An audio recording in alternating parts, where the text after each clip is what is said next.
Shalom semuanya. Ya, Ya, puji shalom. Tuhan hari Shalom. ini Shalom. Shalom pemirsa. Shalom. ya, puji Tuhan hari ini kita bisa bertemu lagi di PD Medis. Meski kali ini kita ketemunya online, nggak seperti biasanya bisa ngobrol sama teman-teman, bisa kasih tos kanan kiri. Tapi aku percaya di mana ada 2-3 orang yang berkumpul, Tuhan pasti hadir. Nah, teman-teman, sadarkah kita bahwa seringkali kita melakukan suatu hal yang kita pandang baik dan benar, tapi ternyata hal itu malah menjerumuskan kita, menjerat kita, dan akhirnya kita jatuh dalam dosa. Namun ketika kita mau berbalik ke jalan yang benar, ternyata kita nggak mampu. Nah, percayalah ada Yesus yang sanggup mengangkat dan menuntun kita kembali ke jalannya. Sebelum mulai ibadah, mari kita menyanyikan satu pujian yang dari hati kita. Judulnya You Are My All in All.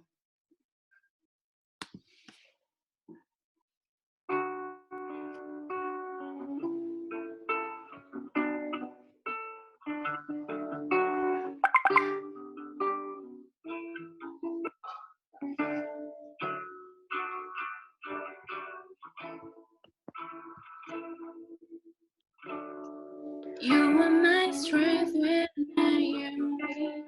You are the treasure that I seek. You are my all in all. Seeing you as a precious jewel, Lord, to give up I'd be a fool.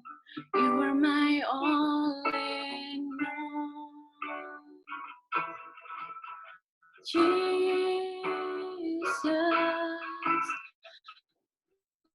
Lamb of God, worthy. Jesus, Lamb of God, worthy is your name.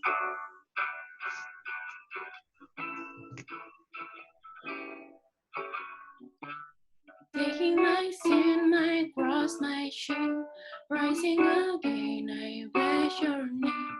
You are my all in all.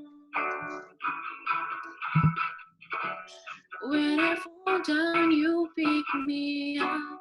When I am dry, you fill my cup. You are my all in all. Jesus, Lamb of God, worthy is your name. Jesus, Lamb of God, worthy is your name. Jesus, Lamb of God, worthy is your name. Jesus, Lamb of God, worthy is your name. Worthy is your name. Worthy is your name. Untuk Bapak Pendeta Halim, Andi Halim, saya persilakan.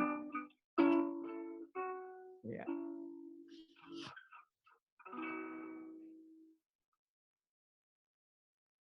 Ya, selamat sore. Selamat sore. Selamat sore. Pak. Selamat sore. Ya, Selamat semua sore, Pak. bisa mendengar saya ya. Bisa, Pak. Bisa. Bisa, Pak. Wajah saya kelihatan? Kelihatan, Pak. Puji Tuhan, Pak. Ya. Puji Tuhan kita boleh berjumpa dalam pertemuan yang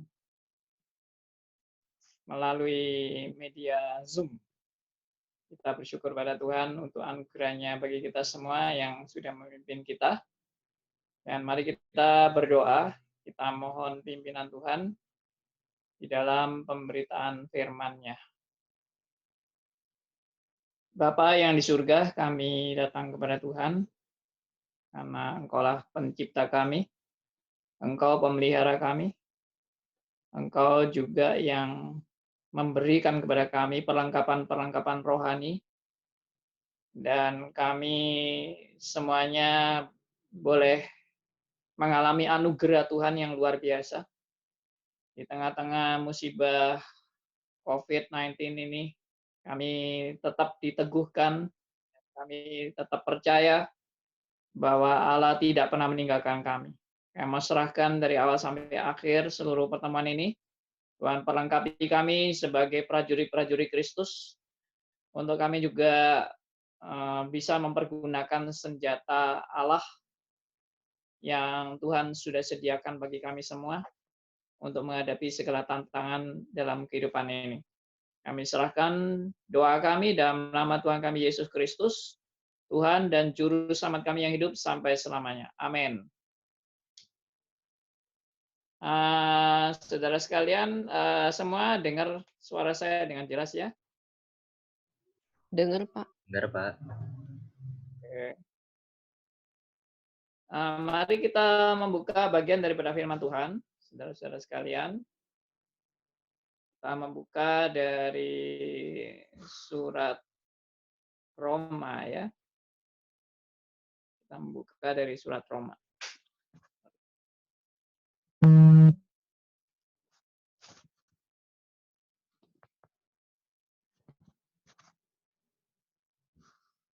Roma pasal yang ketiga. Kita buka Roma pasal yang ketiga. Ayat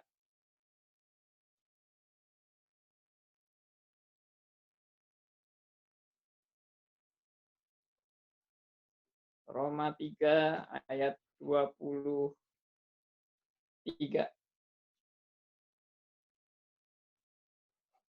Sudah dapat semua ya, Roma 3 ayat 23, mari kita baca bersama-sama 1, 2, 3. Karena semua orang telah berbuat dosa dan telah kehilangan kemuliaan Allah. Nah, saudara-saudara, tema kita hari ini adalah tentang dosa. Dan bagaimana pergumulan kita sebagai orang percaya terhadap dosa. Nah, saya mau share kepada Anda makalah yang sudah saya siapkan. Sebentar.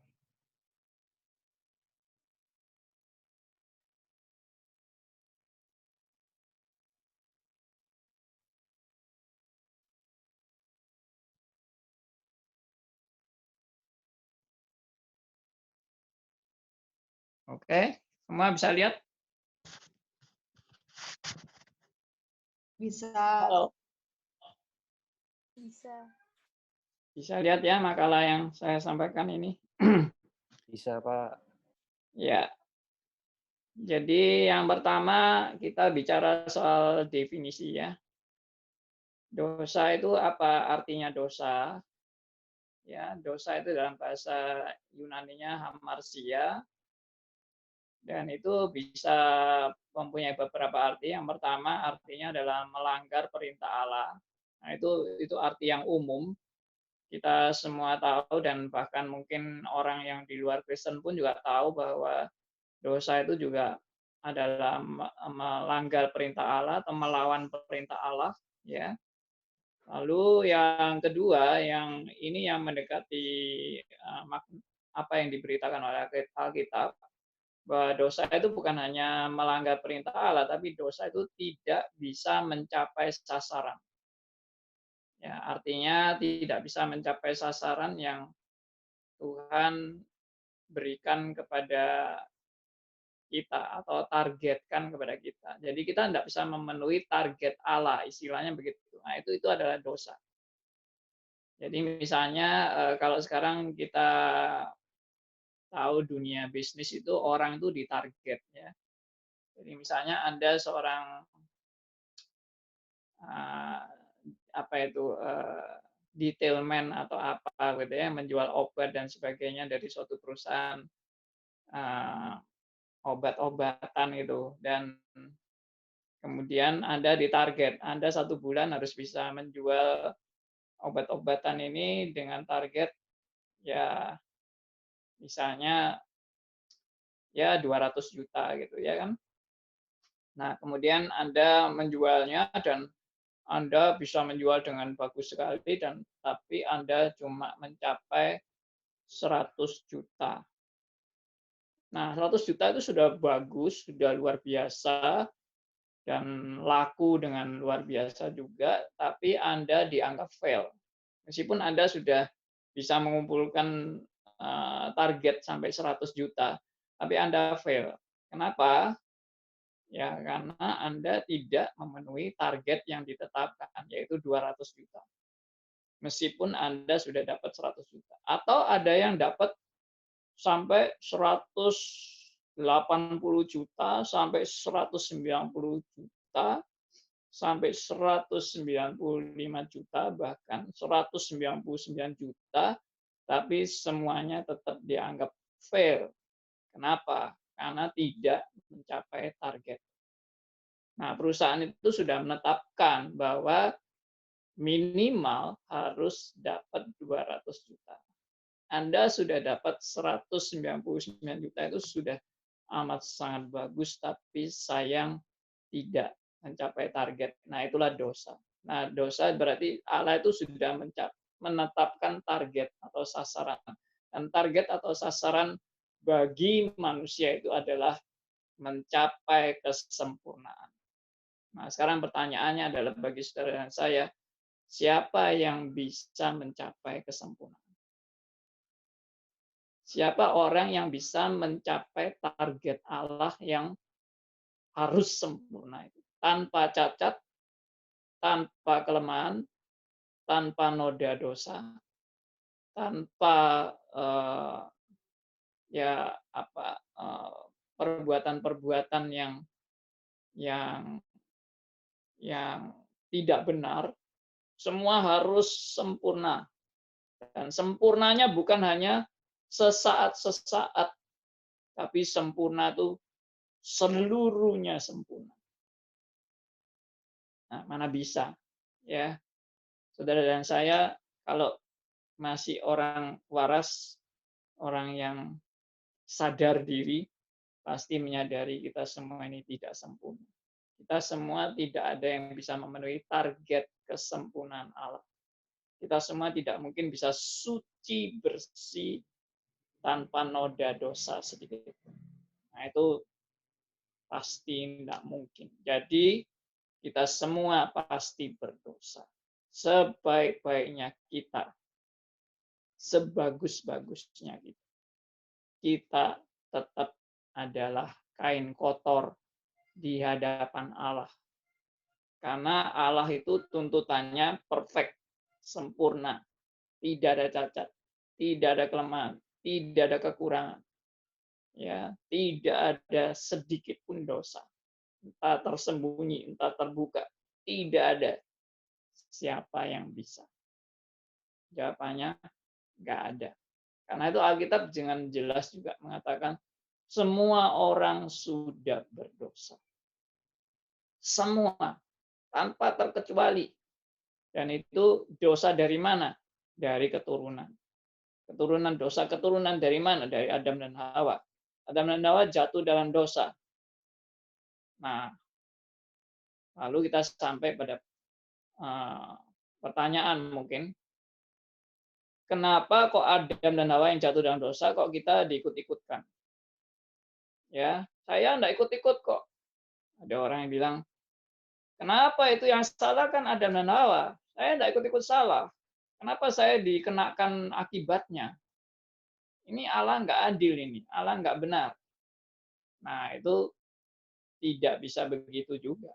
Karena apa? Karena yang pertama, kita tidak bisa melawan natur yang sudah ada. Naturnya adalah, misalnya naturnya adalah saudara jadi manusia karena saudara dari orang tua Anda adalah manusia. Apa Anda protes Anda jadi manusia? Kenapa aku jadi manusia? Aku kok tidak jadi binatang aja? Ya nggak ada kan? Karena kita ya istilahnya ya kita percaya kepada dan dan ikut aja dengan natur yang memang ada. Ya, kalau saya anak manusia ya saya adalah manusia. Kalau anak anjing jadi apa? Apa jadi kucing? Ya enggak benar kan? Anak anjing ya jadi anjing gitu. Anak kucing ya jadi kucing gitu kan. Anak manusia ya jadi manusia. Nah, anak manusia berdosa ya jadi manusia yang berdosa. Nah, itu naturnya. Hukum istilahnya hukum Allah, hukum keturunan, dan karena satu orang berdosa, dosa menjalar kepada semua orang. Nah, mari kita lihat Roma 5 ayat 12 ya. Roma 5 ayat 12. Saya minta salah seorang membacakan buat kita.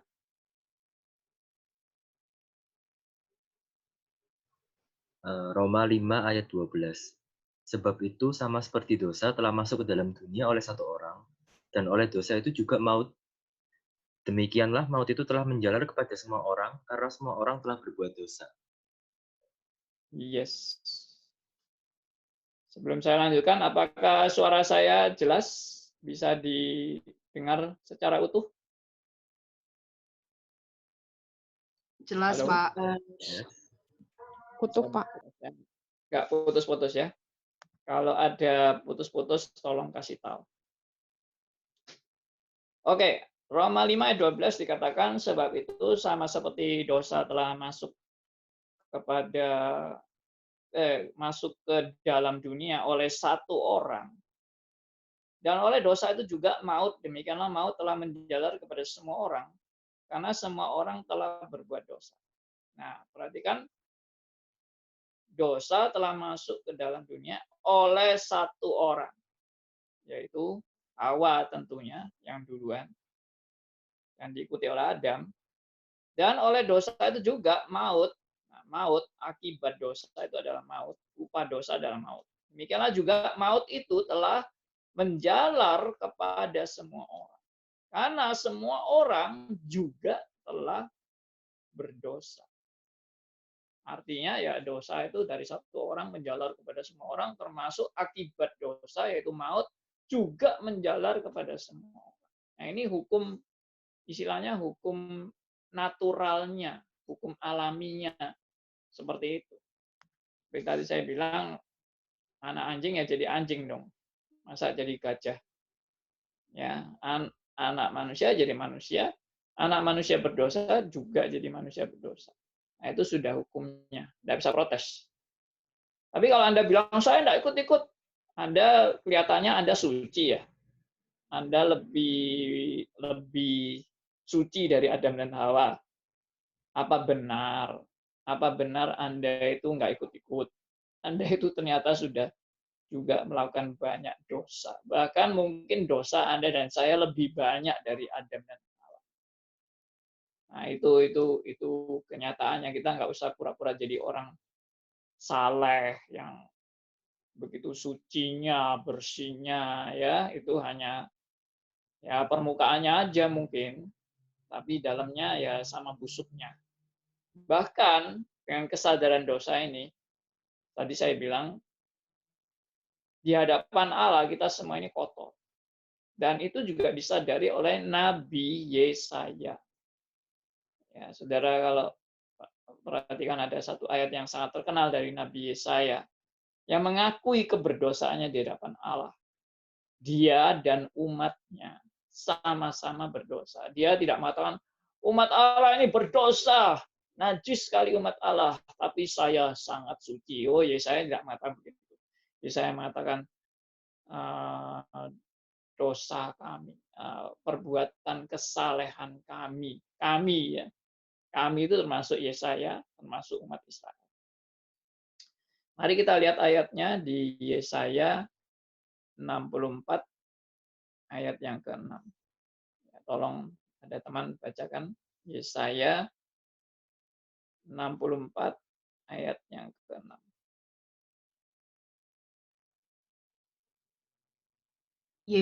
Halo, Yesaya 64 ayat yang ke-6. Demikianlah kami sekalian seperti seorang najis, dan segala kesalehan kami seperti kain kotor. Kami sekalian menjadi layu seperti daun, dan kami lenyap oleh kejahatan kami, seperti daun dilenyapkan oleh angin. Ya, ini kata-kata bukan kata perampok ya, ini bukan kata penjahat, bukan kata pembunuh, bukan kata pencuri, tapi ini adalah kata-kata seseorang nabi. Dan seorang nabi terkenal dengan kesalehannya yang luar biasa, kedekatannya dengan Allah juga yang luar biasa. Tapi nabi yang sangat dekat dengan Allah ini justru orang yang menyadari betapa tidak layak hidupnya di hadapan Tuhan. Bahkan di Yesaya 64 ayat 6 ini ada sesuatu yang unik yang ditulis oleh Yesaya ini. Demikianlah kami seperti seorang najis dan segala. Nah, herannya ini ya. Pertama dia ngaku najis. Lalu yang berikutnya segala kesalehan. Ini bukan salah cetak ya. Ini bukan kesalahan ini ya. Salah sama saleh itu bedanya sedikit ya. Hanya A dan E. Tapi ini yang disebut di sini bukan kesalahan kami seperti kain kotor, tapi kesalehan kami. Artinya kebaikan kami. Kebaikan kami itu seperti kain kotor di hadapan Allah. Saudara bayangkan ini, yang ngomong ini nabi ya. Kalau saudara dan saya yang ngomong ini mungkin ya pantas lah gitu ya. Tapi kalau nabi itu rohaniawan yang paling top, ya paling tinggi. Kalau zaman sekarang ada pendeta. Pendeta itu kedudukannya ya kalah sama nabi ya. Nabi itu benar-benar sudah wakil Allah yang secara direct gitu ya. Bagaimana nabi itu memperoleh perintah langsung dari Allah dan untuk menyampaikan kata-kata Allah, kata demi kata dari kata-kata Allah disampaikan kepada umatnya secara direct. Luar biasa sekali nabi itu. Tapi nabi yang demikian salehnya dia mengatakan kesalehan kami ini seperti kain kotor yang di hadapan Allah. Nah, saya harap saudara juga menyadari kebenaran. Sehingga dengan kesadaran seperti ini, jangan ada orang yang merasa dirinya sudah saleh dan sudah pantas, sudah layak, sudah bisa diterima Tuhan akibat kesalehan. Sama sekali tidak. Anda dan saya adalah orang-orang yang sangat tidak layak di hadapan Allah. Nah, di tengah-tengah ini pertanyaan itu saya tulis begini, mengapa bisa terjadi dosa di Taman Eden yang awalnya begitu sempurna? Nah, ini saya tidak jawab saat ini karena jawabannya di kuliah Stris ya. Saya tulis di situ. Bukan mau promosi Stris, tapi memang ini panjang penjelasannya ya, sangat panjang dan sangat rumit. Dan ini menjadi perdebatan bagaimana di Taman Eden yang begitu murninya, ya begitu sempurnanya Allah juga menciptakan Adam dan Hawa dan segala binatang dan tumbuh-tumbuhan. Tapi di dalam kesempurnaan itu kenapa bisa muncul dosa? Ya, nah itu pembahasannya sangat menarik, tapi ya kita waktu ini tidak untuk itu ya. Kita membahas dosa ini nanti dalam kaitan juga praktek. Oh ya, jadi ini saya harus ingat waktu juga ya. Ini sudah 5:30. Oke, berikutnya. Akibat daripada dosa. Akibat daripada dosa itu juga sudah sangat jelas. Manusia yang tadinya hubungan harmonis dengan Allah akhirnya terputus hubungan. Jadi manusia putus hubungan dengan Allah. Dan putus hubungan dengan Allah, akibat putus hubungan dengan Allah itu manusia dalam keadaan mati rohani. mati rohani. Mati rohani itu berarti tidak ada lagi relasi dengan Allah, tidak ada lagi keharmonisan dengan Allah, tidak ada lagi kerinduan terhadap kebenaran-kebenaran yang datang dari Allah. Itu manusia mati rohani.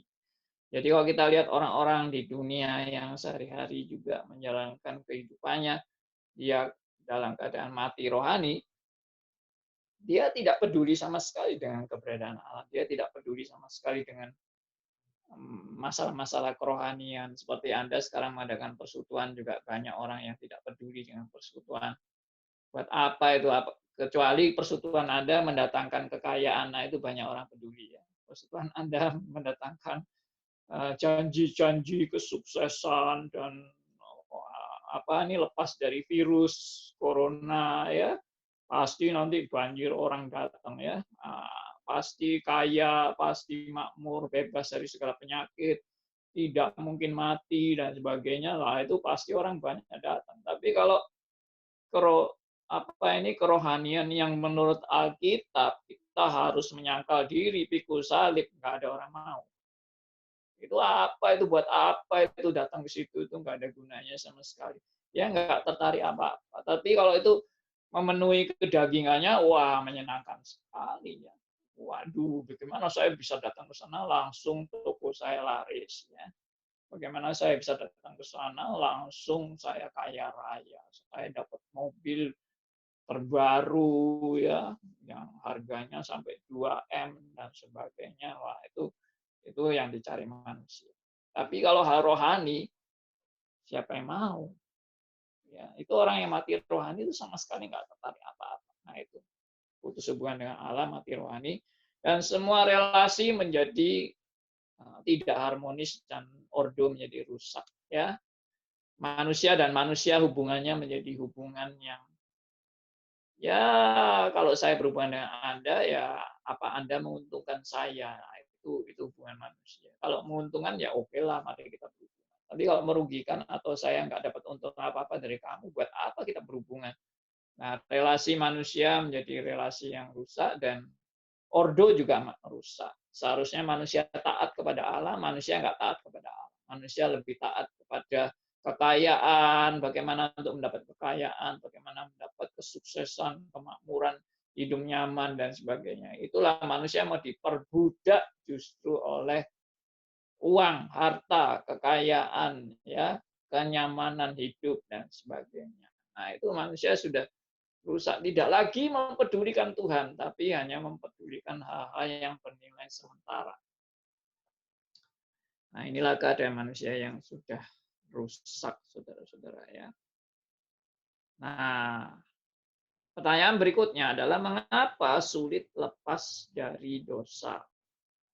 Ya, bukankah Kristus sudah melepaskan kita dari dosa? Nah, ini. Oke. Nah, saudara-saudara, memang terjadi banyak mungkin pertanyaan bagi rekan-rekan yang sudah di dalam Kristus. Kenapa kita sudah di dalam Kristus, kita masih berdosa? Tapi mungkin ada orang yang tidak merasa berdosa ya. Saya sudah di dalam Kristus, saya tidak ada dosa. Saya sudah bersih. Hati saya bersih, pikiran saya bersih. Saya sudah tidak ada lagi dendam, saya tidak ada iri, saya tidak ada kebencian, saya mengasihi, saya sudah benar-benar bersih dari dosa, saya tidak ada pikiran-pikiran kotor, ya, saya murni, saya semuanya adalah bagi Allah, tidak ada bagi diri saya sendiri, semuanya murni, saya bersih, saya tidak ada dosa sama sekali. Nah, itu ada orang kayak gitu. Ini justru bahaya besar. Ini sudah terkena tipu muslihat iblis. Kalau saudara percaya ada hamba Tuhan tanpa dosa, pasti dia bohong. Pasti dia munafik. Pasti dia bersandiwara. Ya, saya mungkin dalam hal ini agak keras. Ya, saya juga mengajar doktrin manusia dan dosa. Dan saya buka, saya nyatakan secara apa adanya keberadaan manusia yang sesungguhnya, termasuk orang yang sudah di dalam Kristus. Saya tidak mengatakan bahwa dosa itu wajar. Tidak apa-apa kita berdosa aja. Semua orang kan berdosa. Itu lain lagi. Itu pandangan yang mungkin terpengaruh dengan liberalisme yang bahkan menyuburkan dosa, kenikmatan kedagingan, ya, hawa nafsu seksual dan sebagainya. Mari kita nikmati dalam keberdosaan yang ditoleransi oleh Allah. Nah, itu ada orang yang mengatakan seperti itu. Nah, itu tidak benar. Ya. Jelas Alkitab tidak mengajarkan bahwa mari kita menyuburkan dosa kita, mari kita melampiaskan hawa nafsu kedagingan kita, ya, seksual atau dosa-dosa lain seperti membunuh, merampok, ya, berzina dan sebagainya. Nah, itu jelas itu bukan ajaran Alkitab. Tetapi Alkitab juga mengajarkan kepada Anda bahwa Anda dan saya, meskipun sudah di dalam Kristus, Anda dan saya bukan orang yang sudah sempurna. Anda dan saya bukan orang yang sudah tanpa dosa. Anda dan saya sudah orang yang perfect, suci, bersih, tanpa noda dosa. Nah, itu pasti ajaran iblis. Dan Anda sudah dibohongi oleh iblis. Tidak benar. Alkitab memaparkan, ini saya tulis di sini poin yang pertama itu, yaitu kita ini masih punya manusia lama. Meskipun kita sudah dalam Kristus, kita masih ada manusia lama. Orang yang sudah dalam Kristus itu terdiri dari dua, yaitu manusia baru dan manusia lama. Nah, mari kita lihat itu di Kolose 3 ayat 3 dan 5. Kolose 3 ayat 3 dan 5, silakan ada yang mau bacakan buat kita semua.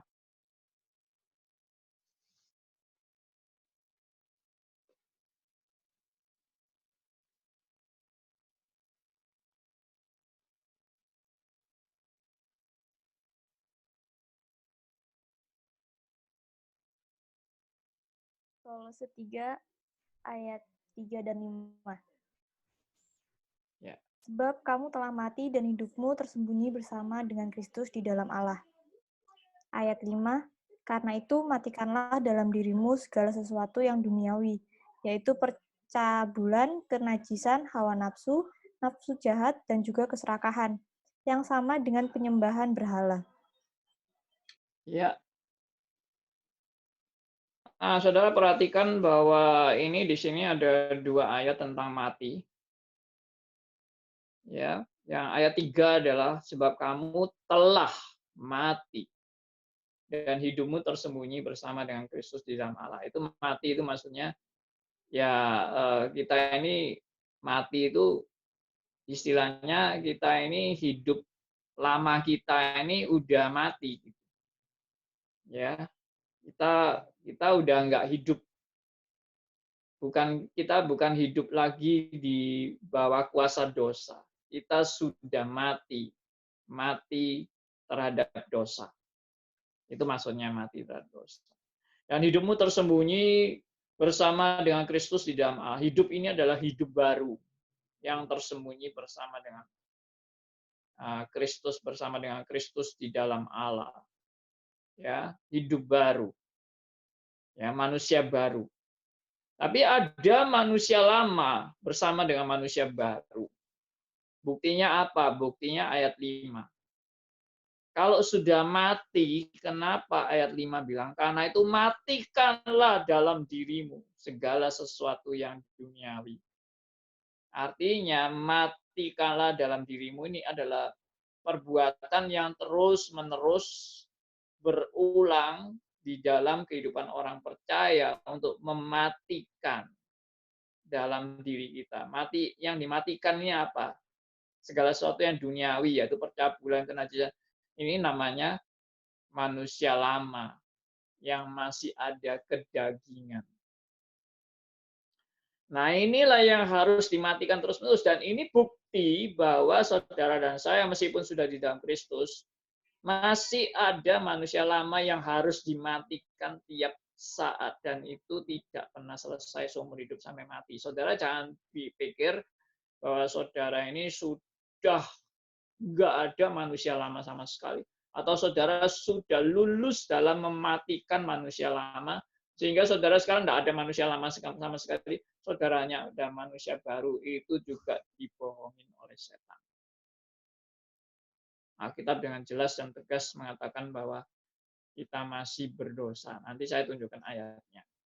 Lalu yang kedua adalah saudara dalam mempelajari mengerti keadaan ini adalah ada status yang penting dalam hidup saudara dan saya sebagai orang percaya. Status yang penting itu adalah status de jure dan de facto.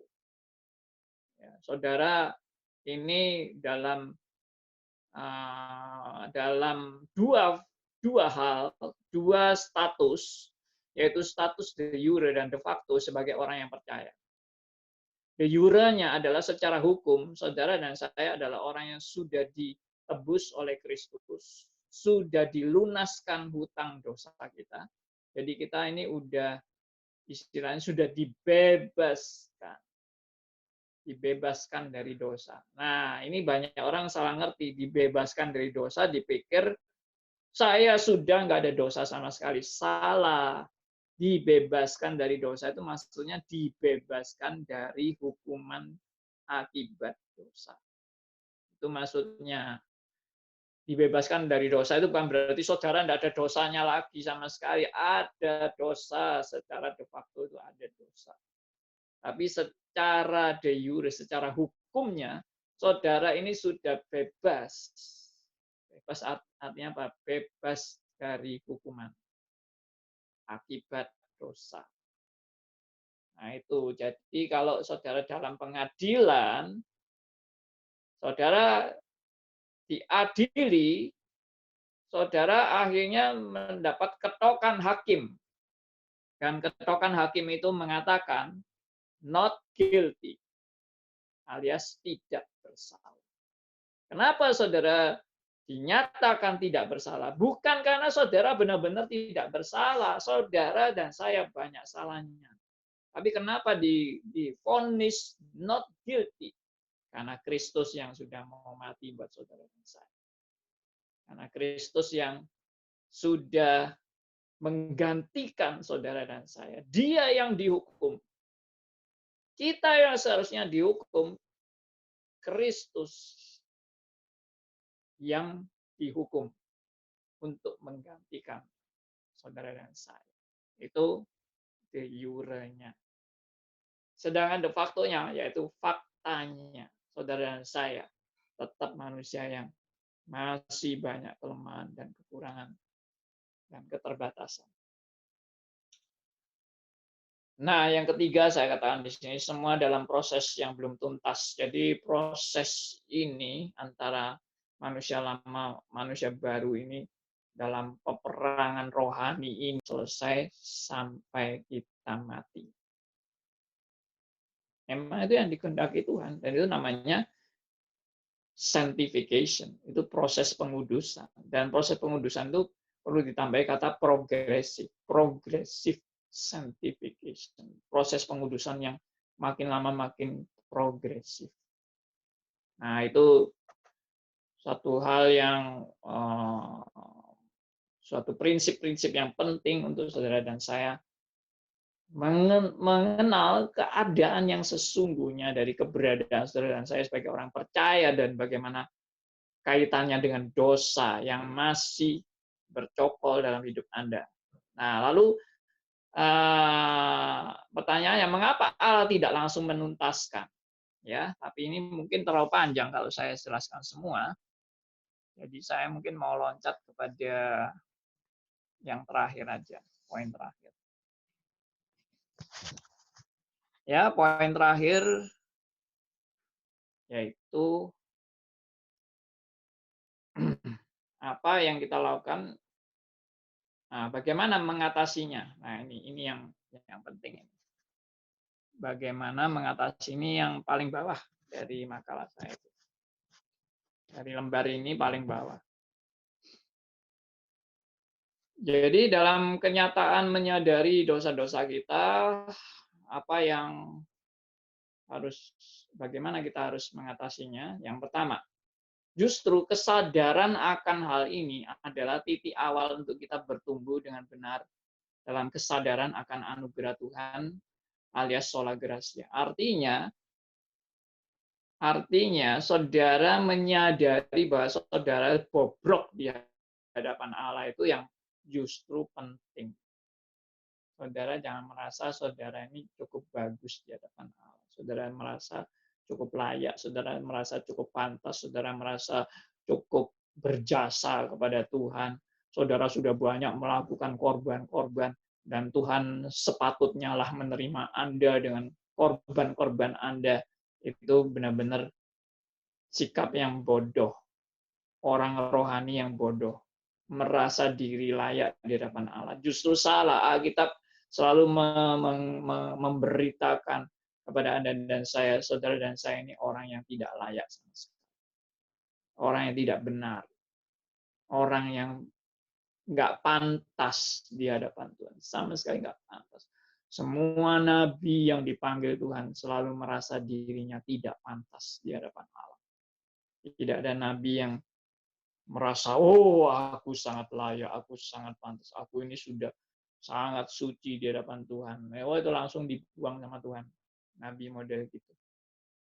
Ya, ini jelas justru itu yang Tuhan mau saudara saya menyadari. Oke, berikutnya. Yang kedua, Tuhan menghendaki dengan keadaan kita yang berdosa ini dan kesadaran, meskipun kita sudah dalam Kristus, tapi kita masih berdosa. Tuhan ingin saudara dan saya itu ini masuk dalam poin 2, yaitu kebergantungan kepada Allah dalam ketidakberdayaan. Nah, perhatikan ya, ini kalimat-kalimat penting, kebergantungan kepada Allah dalam ketidakberdayaan, bukan dalam merasa diri hebat tadi, atau merasa diri berjasa, merasa diri kuat dan teguh. Oh enggak, Tuhan justru mau sadarkan saudara dan saya, kita ini semua sama sekali rentan, kita semua sama sekali tidak berdaya menghadapi semua ini, dan membuat kita sadar bahwa yang terpenting dalam kehidupan saudara dan saya adalah relasi dengan Allah. Itu yang terpenting, relasi dengan Allah. Karena kita ini nggak berdaya. Kalau kita tidak punya relasi dengan Allah, kita akan kolaps dan hancur berantakan. Kekuatan kita adalah bukan pada diri kita. Kekuatan kita adalah dalam kebergantungan kepada Allah. Nah, itu yang luar biasa sekali kan. Lalu hal yang jadi setelah relasi dengan Allah, ada suatu hal yang Tuhan kerjakan dalam hidup saudara dan saya, yaitu kita bertumbuh dan berbuah.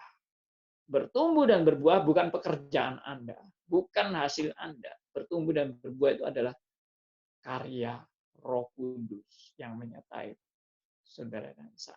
Makanya jangan sombong dan jangan merasa Anda sudah berbuat banyak bagi Allah.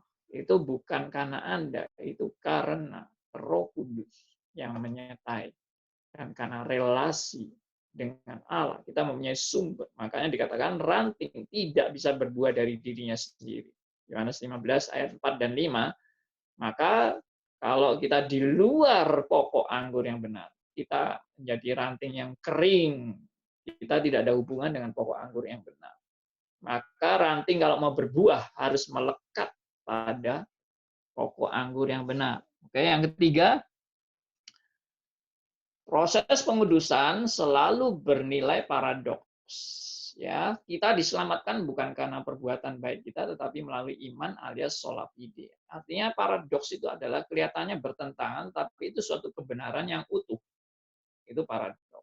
Kelihatannya bertentangan, tapi merupakan kebenaran yang utuh. Jadi bagaimana contohnya? Contohnya adalah Ini saya sering pakai contoh ini ya. Kita kalau di dalam kondisi gelap, ruangan gelap, kita tidak bisa membedakan keadaan ini bagus atau nggak bagus karena gelap, ya toh. Saudara kalau mau beli barang juga, saudara beli barang dalam kegelapan.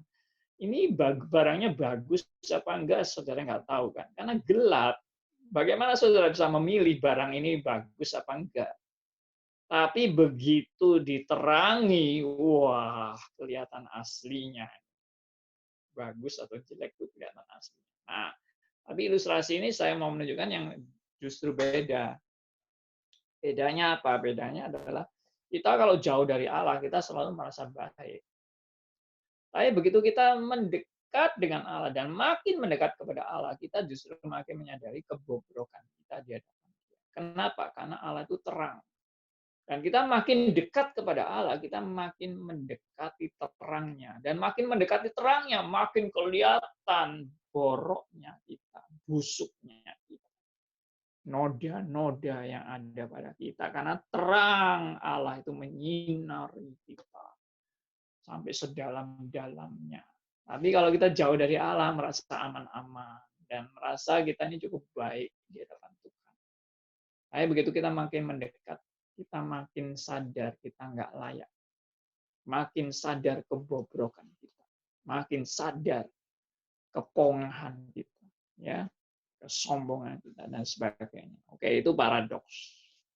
Jadi bukan orang makin dekat dengan Allah, aduh, makin merasa suci. Makin dekat dengan Allah, aduh, makin merasa diriku betapa kudusnya. Sama sekali salah. Ya. Oke, yang keempat, proses pengudusan selalu membawa kita kembali kepada Alkitab. Jadi, kalau kita lihat juga sekarang banyak ajaran-ajaran yang kacau, ya, dan banyak keributan-keributan akhir-akhir ini antara hamba Tuhan dan sebagainya. Ya, kenapa? Karena orang tidak kembali kepada Alkitab. Tidak ada standar kebenaran. Jadi saya percaya orang yang makin dekat dengan Allah, itu orang itu makin dibawa pada kebenaran-kebenaran kitab suci. Bukan pada kebenaran-kebenaran pribadi, atau pengalaman-pengalaman pribadi, atau kebenaran-kebenaran logika, ya, atau kebenaran-kebenaran pengalaman mujizat, dan sebagainya. Bukan. Kembalinya adalah kepada Alkitab. Apa kata Alkitab? Sehingga yang terpenting dalam hidup saudara dan saya, kalau tadi di nomor 3 itu adalah kita tidak diselamatkan melalui perbuatan baik kita, ya, tapi karena iman. Iman itu percaya, bukan perbuatan baik yang menyelamatkan. Iman Kristen tidak pernah mengajarkan perbuatan baik untuk menyelamatkan. Tapi kita berbuat baik itu hasil pekerjaan Roh Kudus karena tadi ranting melekat pada pokok anggur yang benar. Maka kalau ke nomor 4 kembali kepada Alkitab itu namanya sola scriptura. Kalau hanya kepada iman, ya, melalui iman saja itu sola fide. Ya, yang kelima dan yang terakhir adalah proses pengudusan kita ini bukan untuk kepentingan-kepentingan pribadi Anda dan saya. Banyak orang pikir, oh, aku makin kudus supaya aku makin dapat tempat kedudukan yang indah di surga. Ya, aku makin kudus supaya aku nanti makin bisa lebih dekat di tahta Allah, tahta kemuliaannya, dan sebagainya. No. Anda makin dikuduskan, diproses oleh Tuhan supaya bukan Anda yang terpenting, tapi Allah yang menjadi pusat segala-galanya. Itu yang namanya teosentris. Dan kemuliaan bukan hanya kemuliaan bukan untuk Anda. Kemuliaan hanya bagi Allah. Itu namanya solidio gloria.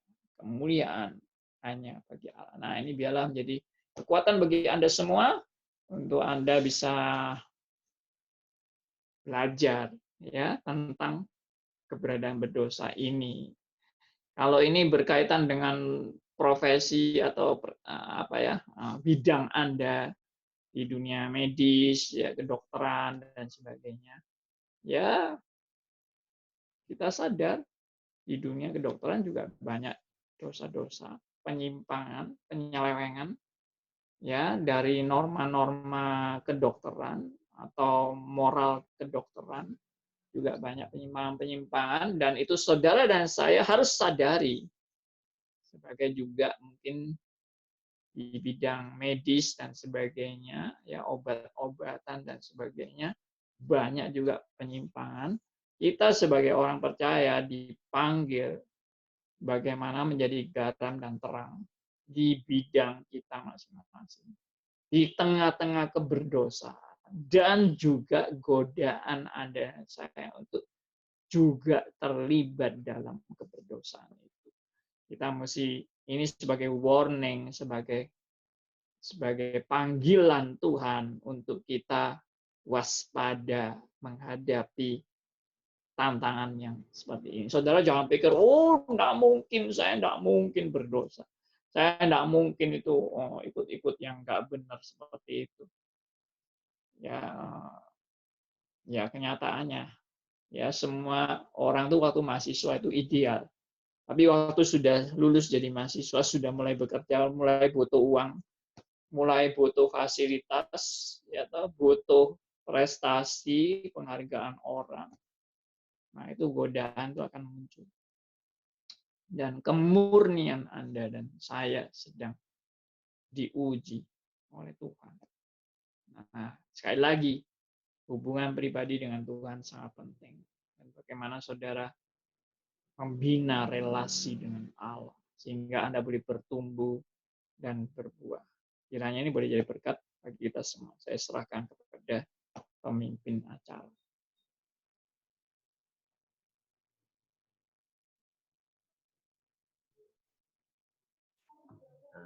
Terima kasih bagi Pak Pendeta Andi Halim atas firman-Nya yang memberkati kita semua. Mungkin dari teman-teman, adik-adik atau kakak yang ingin bertanya, dipersilahkan. Jika mau bertanya, monggo raise hand terlebih dahulu ya.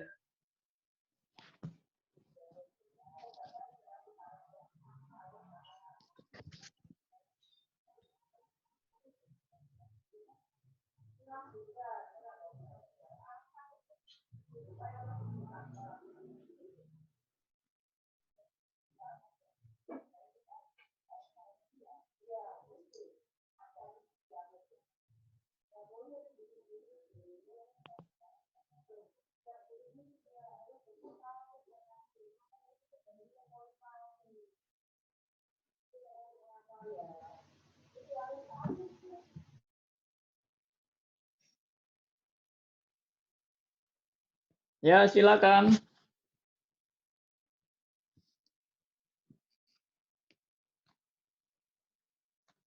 Ada yang mau bertanya, silakan. Atau enggak ada?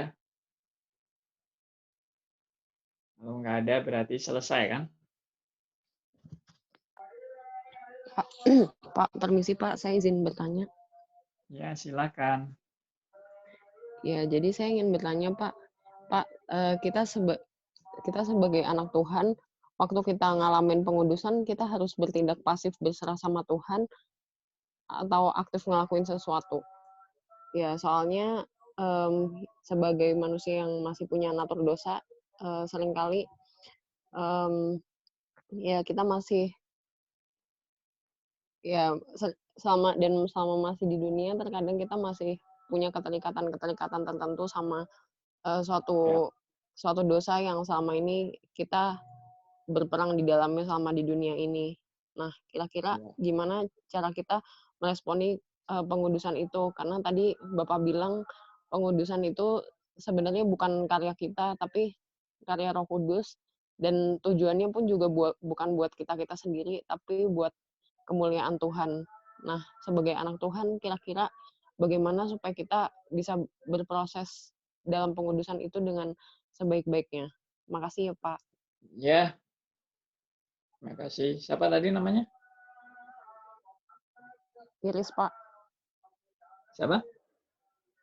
Iris, Pak. Iris. Iya, Pak. Ya, tadi saya sudah katakan bahwa ada hal yang terpenting dalam kita berjaga-jaga. Memang firman Tuhan mengingatkan saudara dan saya untuk berjaga-jaga. Dan kita sadar juga kedagingan kita seringkali lemah. Dan murid Kristus pun juga seringkali lemah. Ya, Tuhan sudah bilang berjaga-jaga, malah mereka tidur.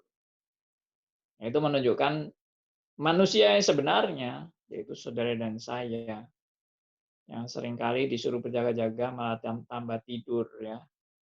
Tapi bersyukur pada Tuhan karena kalau kita sungguh-sungguh adalah anak Tuhan yang sejati, Tuhan akan ingatkan kita, Tuhan akan tegur kita, Tuhan akan koreksi kita, Tuhan akan membawa kita kembali kepada jalannya.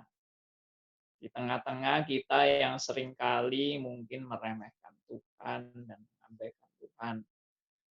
Lalu respon bagaimana seharusnya kita bertanggung jawab terhadap anugerah Tuhan. Nah, jadi menerima anugerah Tuhan itu bukan pasif, bukan diam-diam tunggu Tuhan bekerja. Kalau Tuhan tidak bekerja, ya aku dia diam aja.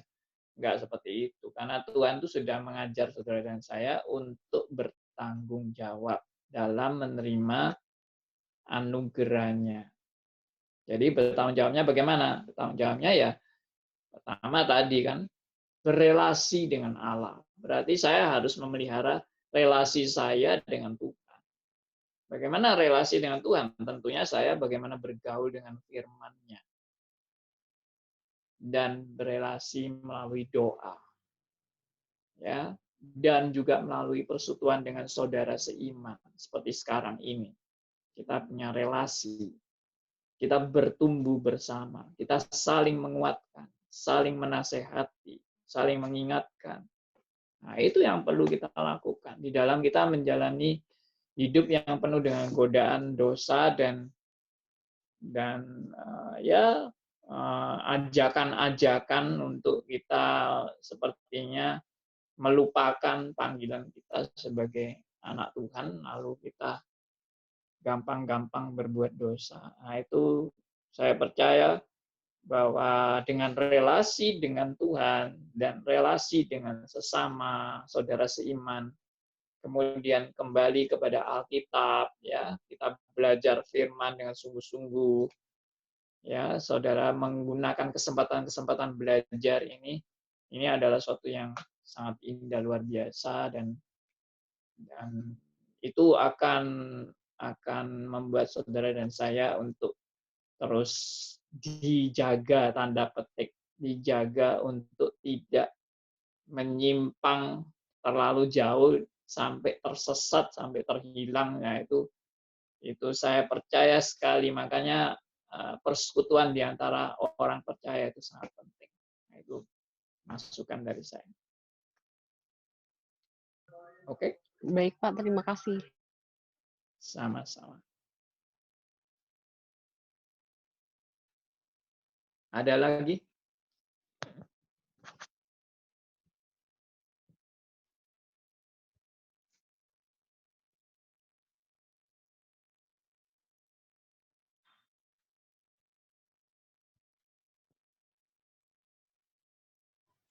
Silahkan Kak Jonathan, mungkin bisa Tanya Halo sudah. Pak. Mungkin saya ada 2 pertanyaan Pak. Ya. Yang pertama, misalnya ada seorang pasangan menantikan seorang anak. Sudah bertahun-tahun mereka tidak mempunyai anak Pak. Dan akhirnya dokternya itu menyarankan untuk menggunakan bayi tabung.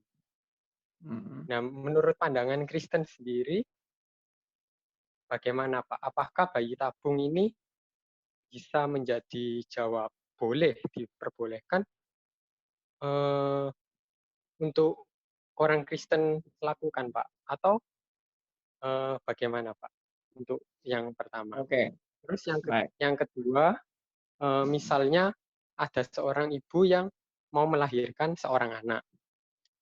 Tapi ibu ini tuh beresiko tinggi untuk mati, Pak. Kalau anak itu tidak diaborsi. Nah, menurut pandangan Kristen sendiri, apakah boleh mengaborsi seorang anak dengan indikasi untuk menyelamatkan sang ibu? Ya. Padahal kita tahu kemungkinan ibu tersebut untuk itu sangat kecil, gitu Pak. Mungkin, Kemungkinan apa? kemungkinan Oh, untuk kemungkinan hidup. hidupnya sangat kecil. Oke. Ya, kemungkinan bagi ibu. Ya, terima kasih Pak. Ya, baik. Jadi bayi tabung ya, yang pertama bayi tabung. Nah, sepengetahuan saya bayi tabung itu memang berisiko.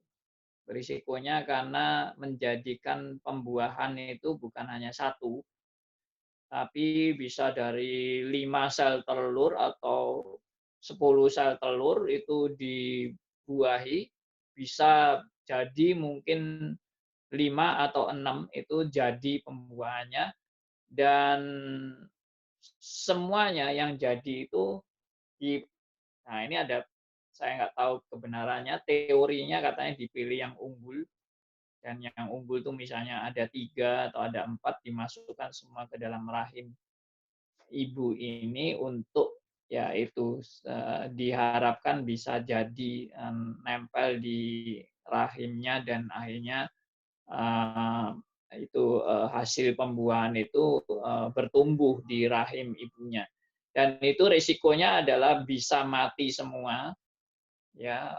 Jadi saya percaya bahwa pembuahan itu sudah jadi nyawa, dan nyawa itu kalau 4 jadi ya berarti 4 nyawa. Kalau itu kemudian dimasukkan ke rahim dengan risiko mati, akhirnya mati semua, ya itu berarti ya 4 nyawa itu sudah mati.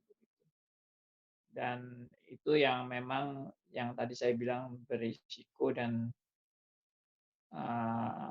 istilahnya apa itu ya, suatu hal yang ya menurut saya berat, itu berat, tanggung jawabnya berat karena ini nyawa ya, nyawa.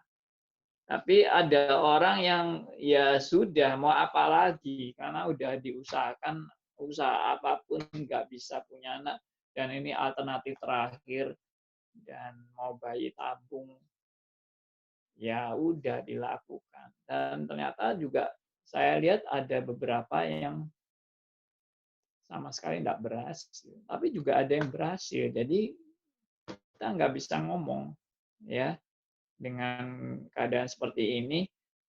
Dan ya apakah ini bagian daripada tanggung jawab manusia untuk berusaha untuk bisa menghasilkan seorang anak. Nah, itu tiap orang beda-beda. Nah, itu dalam hal etika itu saya masukkan dalam etika tanggung jawab namanya. Saya sekarang sedang mengajar kelas etika di STRIS juga. Itu saya menekuni etika yang namanya etika tanggung jawab, dan bagi saya itu yang paling tepat. Artinya tiap orang mengambil keputusan itu di hadapan Allah dan harus mempertanggungjawabkan di hadapan Allah dengan dasar-dasar kebenaran yang dia punya untuk mengambil langkah-langkah terhadap masalah bayi tabung ini. Nah, apa tanggung jawab Anda di hadapan Tuhan? Kalau misalnya tadi soal pembunuhan, bagaimana tanggung jawab Anda di hadapan Tuhan? Ya, kalau Anda merasa itu nggak srek gitu ya, atau nggak yakin bahwa ini adalah suatu sikap yang benar, ya sebaiknya dihindari. Dan memang saya tahu bagi satu keluarga itu kalau misalnya anak itu begitu pentingnya, wah segala usaha pokoknya akan dilakukan demi bisa dapat anak. Tapi akhirnya juga ada yang sudah usahanya sampai mati-matian ke luar negeri kemanapun tetap nggak bisa juga, ada juga. Ya, ada yang berhasil juga ada. Jadi dalam hal ini saya nggak berani membuat rumus karena ini hal yang namanya abu-abu. Ya, kalau ada yang bilang, loh kita kan tidak membunuh, kita sudah mempertemukan sel telur, sperma dan sel telur, kemudian dimasukkan semua ke rahim dengan moga-moga akan jadi. Kalau tidak jadi kan bukan kita yang membunuh, yaitu berarti proses alami dalam rahim itu ternyata tidak, rahimnya itu tidak menerima itu, artinya tidak meresponi dengan bagus ya hasil pembuahan itu. Ya ada yang bilang gitu, makanya menurut saya ya udah kamu perbuatlah dengan apa yang kamu yakini, tapi kamu harus tahu risikonya. Risikonya tadi itu nyawa. Dan itu kalau istilahnya dimasukkan itu dengan risiko memang kematian yang tinggi juga. Oke ya, itu yang pertama. Yang kedua, pertanyaan kedua adalah bagaimana seorang ibu yang terancam nyawanya gara-gara bayinya dan jalan keluarnya adalah bayinya harus digugurkan. Kalau ini ya, kalau memang analisa dokter itu betul-betul 100%, ya maksudnya 100% itu benar bahwa ini nyawa ibu ini terancam dan akan bakal mati. 100% itu. Saya bilang it's okay, harus digugurkan. Misalnya contohnya pendarahan ya. Ini kasus yang banyak saya dengar, pendarahan karena bayi berada di luar kandungan atau bagaimana ceritanya sehingga si ibu ini pendarahan terus, dan ini kalau nggak digugurkan ibu ini kehabisan darah dan pasti mati. Nah ini 100% kan analisanya ini. Memang kita nggak tahu sih, orang bisa aja memang nggak mati dan bisa aja terjadi keajaiban dan sebagainya ya, semua bisa terjadi, tapi secara analisa dan tanggung jawab kedokteran ini dokter pun kan harus menentukan ini sikap pilihannya untuk menyelamatkan nyawa si ibu atau membiarkan kedua-duanya mati. Nah, itu kalau itu saya setuju pengguguran, meskipun memang itu adalah suatu pembunuhan, tetapi itu adalah pilihan yang terbaik dari yang tidak baik, daripada saya membiarkan dua-dua mati. Karena saya sanggup sebetulnya masih menolong, tapi saya tidak menolong. Nah, itu juga tanggung jawab. Nah, itu kalau itu pilihan saya. Ini kasus-kasus medis seperti ini banyak saya bahas di dalam kuliah etika saya. Ya, ini menarik. Oke, itu dari saya. Ya, terima kasih Pak. Kalau yang untuk kasus yang pertama, misalnya kita merencanakan untuk terjadi satu pembuahan saja, apakah manusia itu berhak untuk membentuk kehidupan dengan intervensinya sendiri, Pak? Nah, bagi saya segala sesuatu ada dalam kedaulatan Allah. Apapun yang diperbuat manusia dengan segala kepandaian dan rekayasanya itu tidak akan bisa terjadi kalau di luar kedaulatan Allah. Maka apapun kepandaian manusia, Tuhan tetap berdaulat di atasnya. Kalau sampai itu jadi, itu pun ada di dalam kedaulatan dan kuasa Allah. Kalau Tuhan tidak ingin itu terjadi, ya bagaimanapun hebatnya usaha manusia, tetap nggak bisa jadi. Nah, itu saya percaya itu. Jadi manusia silakan mau dengan segala upaya dan rekayasa genetikanya dan sebagainya, asal memang tidak melanggar hukum etis, etika kedokteran. Misalnya cloning itu ya, cloning manusia misalnya. Nah, itu kan sebetulnya sudah dilarang dan tidak boleh cloning manusia. Tapi seandainya ada yang melanggar itu dan akhirnya bisa menghasilkan cloning manusia, saya percaya itu juga bisa di dalam, itu ada di dalam kedaulatan Allah, bukan bisa ya, itu pasti ada dalam kedaulatan Allah. Dan Tuhan juga nanti kalau ada cloning manusia, Tuhan juga mau menunjukkan manusia model apa yang hasil cloning ini. Kalau bisa, saya dengarnya, saya katanya tidak pernah bisa dan tidak pernah berhasil cloning manusia. Kalau cloning binatang sudah pernah berhasil. Nah, ini jadi saya percaya antara teknologi, kehebatan, kepandaian manusia, dan kedaulatan Allah itu tidak ada manusia bisa melampaui kedaulatan Allah. Tuhan pakai semuanya untuk menggenapi rencananya. Kalau kita percaya pada kedaulatan Allah melampaui segala sesuatu. Tidak ada kuasa manapun yang bisa melampaui kedaulatan Allah, termasuk segala kepandaian manusia. Kepandaian manusia pun juga dari Allah kok. Tapi memang ada hal-hal yang kepandaian manusia untuk dipakai untuk menentang Allah juga ada. Tapi apakah ilmu kedokteran yang makin canggih ini menentang Allah? Menurut saya kok enggak. Selama itu murni, benar-benar murni ilmu kedokteran yang murni, bukan istilahnya direkayasa sampai bertentangan dengan norma-norma kebenaran. Nah, itu saya juga nggak setuju kalau itu bertentangan dengan norma-norma kebenaran. Tapi selama itu murni kebenaran medis yang murni dan teknologi yang murni, it's okay, ya toh. Ya. Ya, terima kasih Pak. Ya.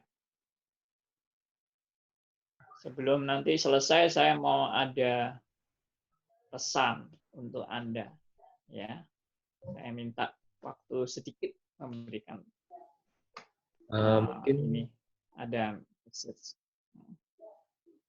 mungkin dicukupkan untuk tanya jawabnya. Kalau memang masih ada yang ingin bertanya, mungkin bisa dikumpulkan melalui pembinaan. Nanti kita akan sediakan tempatnya dan akan disalurkan ke Bapak Pendeta Andi Halim. Mungkin cukup sekian Pak Pendeta Andi Halim. Mungkin dari Pak Pendeta ada yang mau disampaikan tadi, monggo sekalian sama doa penutup firman. Oke, baik. Saya mau share ini, saudara, kepada Anda. Di malam hari ini, saya akan mengadakan acara Q&A, question and answer, di radio kami, radio RMC. Kalau saudara-saudara ada yang sudah kenal radio kami, bisa akses ke radio kami nanti pukul 19.45 di radio RMC Surabaya. Nah, ini saya mau bagikan screen-nya. Bentar ya.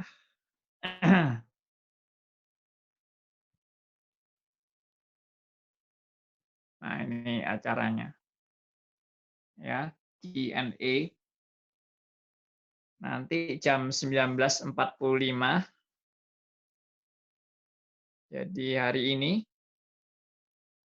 Nah, saudara bisa bergabung di www.rmcsurabaya.net. Nah, ini www.rmcsurabaya.net.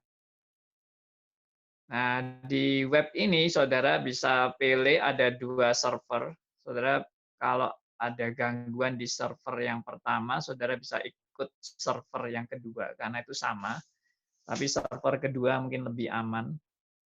Saudara bisa mengikuti acara Q&A ini. Ya, kira-kira sampai jam 9 acaranya. Jadi 7.45 sampai jam 9 malam. Saya mengadakan acara ini ada 2 acara. Yang pertama yaitu hari Senin. Hari Senin itu acara namanya obrolan santai. Jadi obrolan santai kita pakai topik-topik yang lagi tren ya, seperti barusan ini hari Senin yang lalu saya bahas tentang COVID-19 vs Mazmur 91. Nah, itu. Nah, sekarang Q&A ya. Itu nanti disiarkan ulang lagi Jumat besok, itu masih ada siaran ulang tentang COVID-19 vs Mazmur 91. Itu hari Jumat besok jam 5 sore siaran ulang dari obrolan santai. Ya, sama di www.rmcsurabaya.net. Oke, itu ya, acara Q&A ini juga akan saya ulang lagi nanti hari Sabtu. Ya, hari Sabtu. Kemungkinan juga jam 5 sore. Sabtu jam 5 sore akan disiarkan ulang acara Q&A. Ya, itu aja. Mari kita tutup dalam doa. Kita bersyukur pada Tuhan untuk anugerahnya bagi kita semua. Ya, mari kita berdoa. Bapa yang di surga, kami datang kepada Tuhan, kami mengucap syukur dan terima kasih karena anugerah-Mu, kami bersyukur karena belas kasihan Tuhan bagi kami, orang-orang berdosa yang tidak layak ini. Namun Tuhan begitu sabar di dalam memproses kami, orang-orang yang seringkali mengabaikan Tuhan dalam kehidupan kami, tapi Tuhan tidak henti-hentinya mengingatkan kami untuk kami kembali kepada jalan Tuhan. Kami bersyukur untuk persekutuan UNER ini, biarlah Tuhan boleh pakai persekutuan ini untuk membawa berkat bagi banyak anak-anak Tuhan untuk kembali kepada firman-Mu dan berkomitmen untuk hidup bagi Tuhan, hidup bagi kemuliaan Tuhan di tengah-tengah segala keberadaan kami, manusia yang belum sempurna ini. Kami serahkan doa kami serahkan seluruh hidup kami ini, dalam nama Tuhan kami Yesus Kristus, Tuhan dan Juru Selamat kami yang hidup sampai selamanya. Amin. Oke, Tuhan berkati semua teman-teman. Makasih, Pak. Ya, terima kasih. Pak. Tuhan berkati semuanya. Dan saya bisa minta recordingnya nanti ya. Tuhan berkati. Terima kasih Pak Pendeta Andi Halim, nanti untuk recordingnya saya kirim bersama lewat teman-teman ya. Oke. Ya, puji Tuhan. Sampai jumpa lagi. Tuhan berkati. Tuhan berkati juga. Mungkin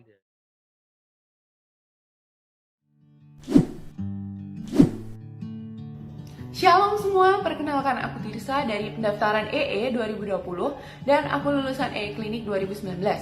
Aku mau men-sharingkan bagaimana Tuhan memimpin aku dalam penginjilan sampai hari ini. Banyak orang yang belum sadar bahwa keselamatan adalah hal yang paling penting dalam hidup manusia. Tentang apa dan siapa yang dipercayai, dan juga bagaimana hubungan pribadi kita dengannya. Nah, ini adalah beban dan tanggung jawab kita sebagai orang percaya untuk membawa kabar yang baik bagi mereka. Dulu awalnya aku berpikir bahwa setiap orang itu mempunyai kepercayaannya masing-masing yang gak perlu kita pikirin gitu. Aku cuek dan gak peduli karena menurut aku kita hidup di negara yang mayoritasnya itu adalah non-Kristen. Yang kalau ngomong tentang Tuhan dikit itu sensitif, aku takut menyinggung, dianggap sok suci dan lain sebagainya. Jadi kalau ketemu sama teman-teman yang non-Kristen atau Kristen, terus ngomongin tentang Tuhan, bawaannya tuh pengen udahlah stop aja, cuek, dan aku pengen cari aman aja. Sampai suatu ketika kakak bimbingku mengajak aku ikut EE, dan ternyata di EE itu diajarin dan dilatih bagaimana cara menginjili yang ramah lingkungan dengan gaya persahabatan, dan aku rasa semua orang bisa menerima gitu. Setelah lulus dari EE, aku memberanikan diriku untuk menginjili. Aku mulai dari orang-orang sekitar aku, karena kebetulan aku sering berada di public place. Kadang ketemu orang yang wajahnya susah, itu aku datengin. Kadang juga kalau lagi naik transportasi online, Tuhan menggerakkan hati untuk menginjili supirnya, ya aku jalan gitu. Mulai dari persahabatan sampai akhir, itu lancar. Memang kadang nggak selesai. Tapi rata-rata orang, 95%, yang aku injili, semua itu responnya baik. Mereka menerima, dan ini adalah suatu sukacita tersendiri buat aku. Dan adalah sebuah anugerah bagi kita untuk dapat menginjili. Karena artinya ini Tuhan masih mempercayakan kepada kita jiwa-jiwa yang melenceng untuk diluruskan kembali. Ini adalah mandat Yesus juga sebelum naik ke surga, seperti tertulis dalam Matius 28 ayat 18-20. Puji Tuhannya, di UKA 3 UNER ini ada metode penginjilan yang namanya Evangelism Explosion, atau biasa kita sebut EE. Buat teman-teman yang belum ikutan EE, yuk aku mengajak kita semua untuk terbeban dalam pelatihan pelayanan penginjilan ini. Ada EE reguler yang diadakan pada tanggal 7 sampai 14 Agustus 2020 bertempat di Villa Kalijunan Indah, Blok U nomor 7 sampai 9, Surabaya. Untuk informasi lebih lanjut dapat menghubungi saya atau rekan-rekan saya seperti tertera pada poster atau melalui kakak bimbing saudara. See you there. Tuhan Yesus memberkati.